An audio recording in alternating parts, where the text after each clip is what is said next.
Welcome to SouFLoTV again, everybody. It's your host with the most. Today is Sunday. I'm up on this beautiful Sunday morning. I'm about to go wash my truck and enjoy the day. Maybe even make it a beach day because it's pretty hot out here today. It's early morning and it's already got me sweating. It's already 89 degrees in the morning. So it's probably going to be another 100-degree day, which means I need to be by a body of water so I can enjoy life. Anyways, I drive out here this morning and I saw two things. I saw the same type of incident happen twice, which made me pull over to do this video right here. Look, man, this video right here is going to talk about women. And if you're a good woman and a good mother or someone that puts effort into being that, then enough respect to you because it takes effort. But I understand that some people just don't even want to give the effort. See, in order to fix anything about yourself as a human being, you have to first look at yourself and say, well, this is not right, and I need to find a way to fix it.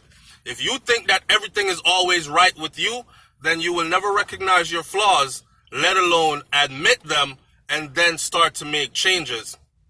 Let's talk about when a baby cries, because I just seen this baby crying its head off. Do you know? By the way, let me say this. I was going to make this a 1-minute video for Instagram, but I feel like given the level of study that I've done on human development, human lifespan from birth into centennial years, I have so much to say in this video. Do you know that when a baby is crying, that baby is experiencing a traumatic event? When a baby is crying, the baby is experiencing a traumatic event. So how can you as a mother say you love your child, but allow your child to experience a traumatic event, especially if you have control of that? Now, we come to earth, right, as babies, and within the first year at least, some children even longer, but I know for a fact that the first year of life, we are unable to communicate verbally using whatever language is used around us, Spanish, English, whatever the language is. So we're not going to wake up at 4 months old and say, Mom, I'm bored in this room. I feel claustrophobic because you've had me sitting in this room all day.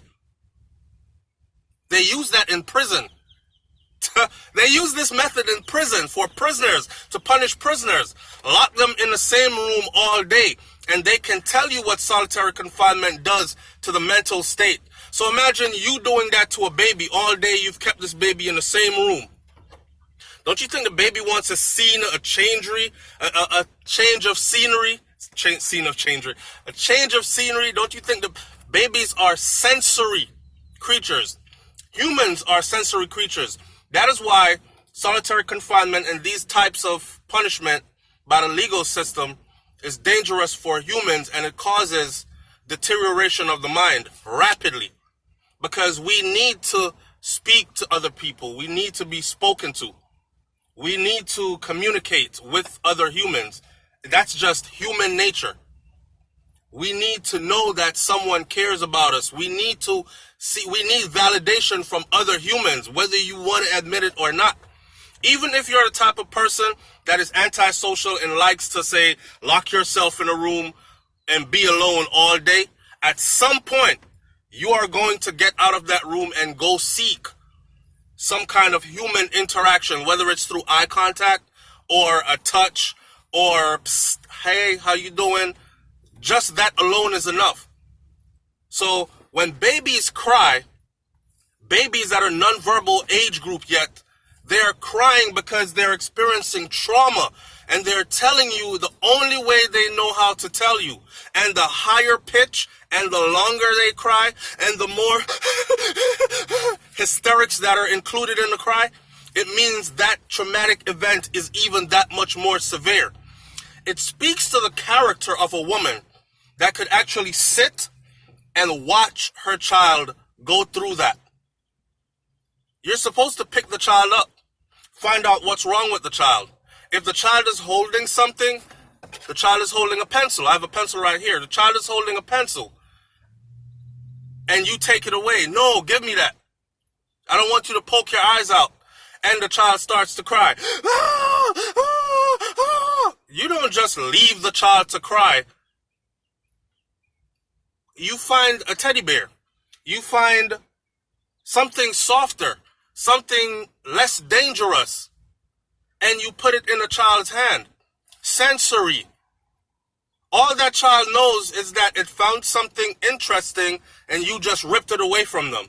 And they have no way of getting it back from you because you are this giant that just overpowered them and took away something they found interesting. That's all they know.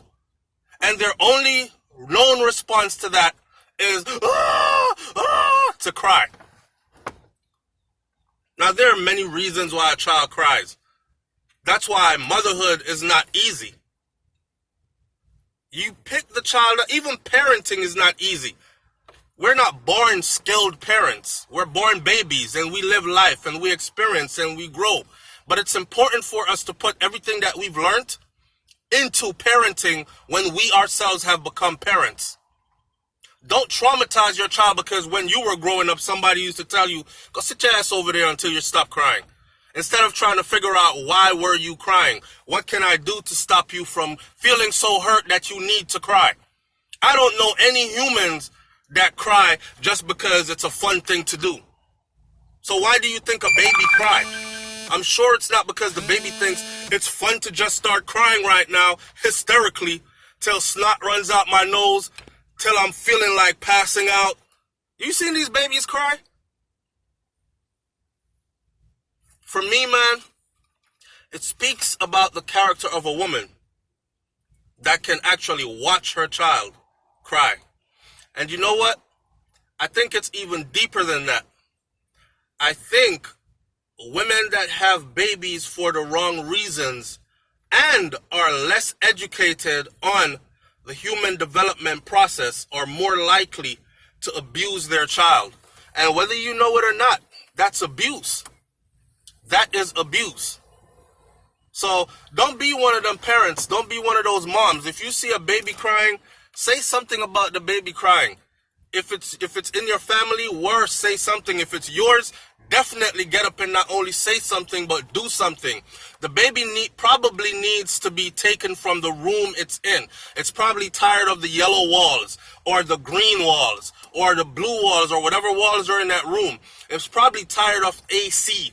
It's probably tired of being under a fan that you have going. It's probably tired of hearing the same noise, click, click, click, over and over that's in that space.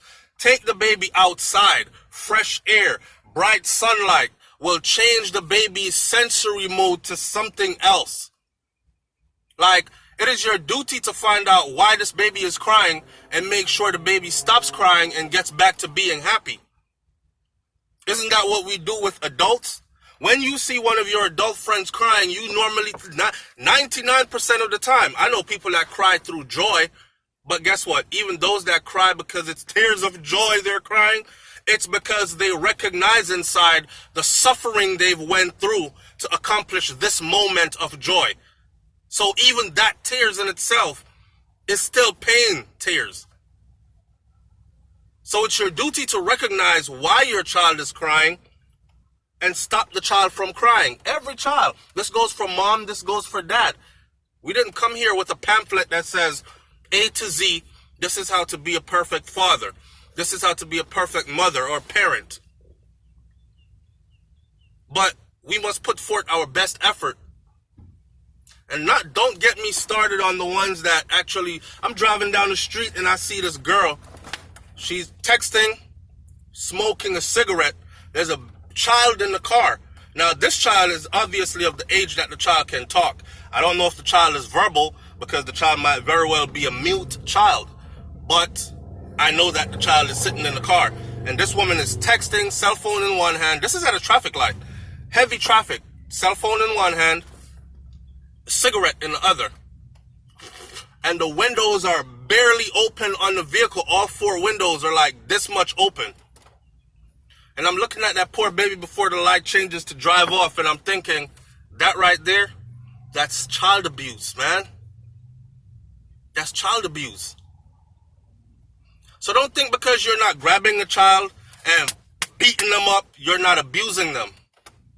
There's verbal abuse, there's physical abuse, there's emotional abuse, and having a baby cry out of control is emotional trauma that you are causing that child.